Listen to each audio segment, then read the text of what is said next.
Olá, estamos aqui mais uma vez com o programa Mais Saúde e nesta oportunidade vamos conversar sobre uma virose de nome muito estranho e que, para esclarecer isso, eu convidei o Dr. José Ivan Aguiar, infectologista clínico, com grande e larga experiência na infectologia, para tornar bastante simples essa doença que tem causado em nós uma preocupação. Nós já tivemos oportunidade de conversar com o Dr. José Ivan sobre Zika. E agora nós vamos conversar sobre chikungunya. Dr. José Ivan, seja bem-vindo e muito obrigado pela sua presença aqui mais uma vez conosco. O que é isso, chikungunya? Chikungunya. Eu estou quase morando aqui na TV, né?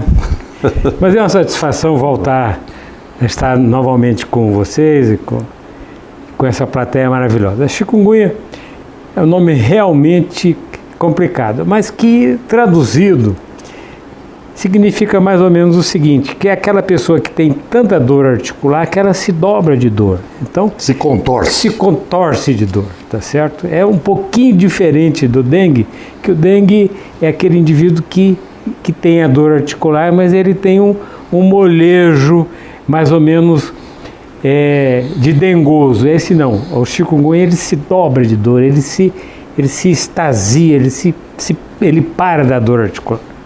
Essa chikungunya, Dr. José Ivan, de onde é que veio essa doença? Exato, é sempre a pergunta. E eu sempre, me lembrando do programa anterior, eu sempre começo dizendo que nós tivemos três eventos: dengue, a febre do Nilo, o chikungunya e agora a Zika, todas vindas de uma determinada região, todas elas arboviroses, e que num determinado instante estão acontecendo no mundo inteiro. Lembrar que sempre essas doenças eram doenças que estavam restritas e que a um determinado continente, porque é um vírus que existe na natureza, que nos animais eles não causam nenhum problema, mas que nos humanos eles causam problemas sérios. Tá certo? E essas doenças estavam circunscritas e de repente elas se disseminam, tá certo? E essa é a grande questão hoje em dia que se discute, o porquê que isso aconteceu. Houve aí um desequilíbrio. Houve um desequilíbrio, foi o aquecimento global ou não foi o aquecimento global, que é uma grande discussão. Foi a interiorização do Aedes aegypti que possibilitou essa expansão formidável da doença, mostrando que o Aedes aegypti é um vetor excepcional para essas doenças todas. Isso ainda chegaremos a uma conclusão. O senhor já falou, né, sobre a questão da Zika, chikungunya e dengue, e mais as outras arboviroses, mas eu pergunto, tem alguma coisa a ver em termos de predominância de um e de outro, ou simplesmente é questão de oportunidade de disseminação? Uma predomina sobre a outra, uma segura a outra, elas se interagem, tem alguma relação com isso? Então, respondendo, se interagem. Há uma série de casos mostrando a concomitância de dengue e chikungunya.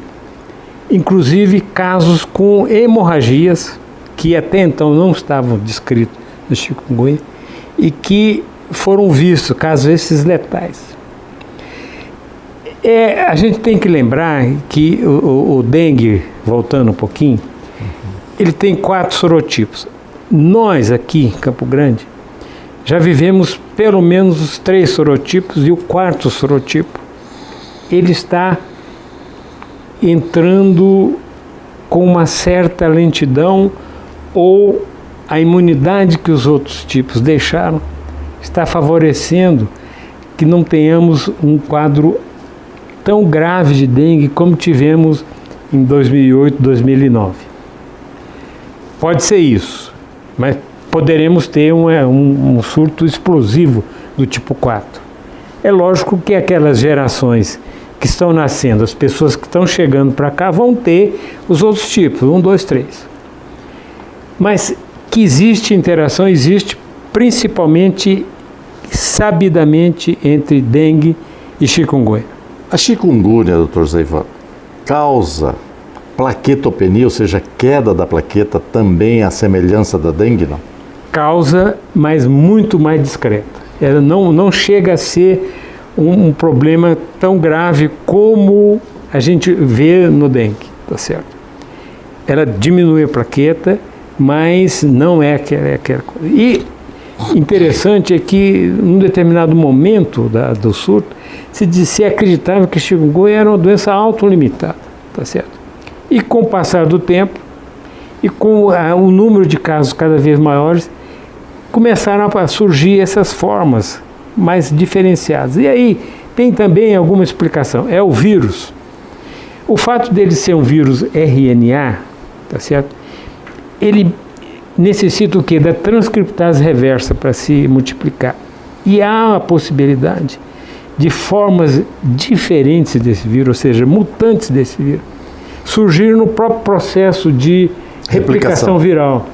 E essas formas serem agravadas e predominarem no sistema nervoso. Que é esse o grande problema que se tem hoje em dia. E esse predomínio no sistema nervoso leva a encefalite ou leva ao Guillain-Barré, que é uma polirradiculoneurite? Ele leva ambas as situações. Por quê? Porque são manifestações não do próprio vírus. Acredita-se que seja manifestação, acredita-se não, com certeza. Mas sempre em medicina sempre tem aquela dúvida. Que são doenças que a imunidade do indivíduo provoca. Tá certo? O próprio organismo facilita que ele, para se defender da agressão de um vírus, ele promove determinada resposta que vai atacar aqueles seus elementos essenciais, no caso, os nervos.